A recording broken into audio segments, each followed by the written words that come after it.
Hi అండి, అందరికి నమస్కారం అండి. అందరు ఎలా ఉన్నారండి? ఇక ప్రభుత్వ ఉద్యోగులకు సంబంధించినటువంటి ఒక వార్త అయితే తెలంగాణ ప్రభుత్వం మంత్రి పొన్నం ప్రభాకర్ రావు గారు కీలకమైన వార్త అయితే తీసుకురావడం జరిగిందనమాట.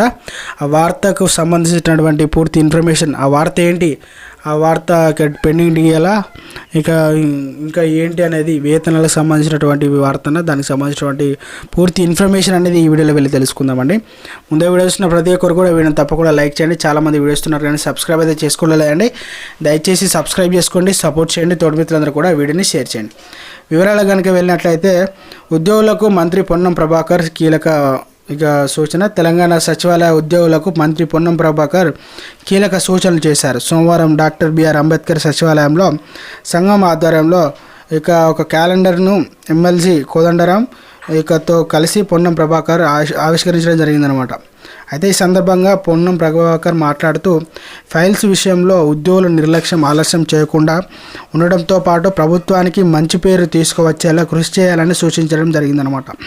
ఉద్యోగుల సంక్షేమం కోసం రాష్ట్ర ప్రభుత్వం కట్టుబడి ఉందని మరోసారి స్పష్టం చేశారు. అయితే ఏమైనా సమస్యలు ఉంటే తన దృష్టికి తీసుకొని రావాలని చెప్పడం జరిగిందనమాట. ఈ కార్యక్రమంలో తెలంగాణ సచివాలయం సంఘం ప్రెసిడెంట్ గిరి శ్రీనివాస్ రెడ్డి వీళ్ళందరూ కూడా ఉండడం జరిగిందనమాట. అంతేకాకుండా ఉద్యోగులు కూడా పాల్గొనడం జరిగిందనమాట. త్వరలోనే ఏవైతే సచివాలయ ఉద్యోగులు ఉన్నారో వారికి కావలసిన సమస్యలపైన అన్నీ కూడా పొన్నం ప్రభాకర్ దృష్టికి తీసుకెళ్తే మేము పరిష్కరిస్తామని చెప్పడం జరిగిందనమాట.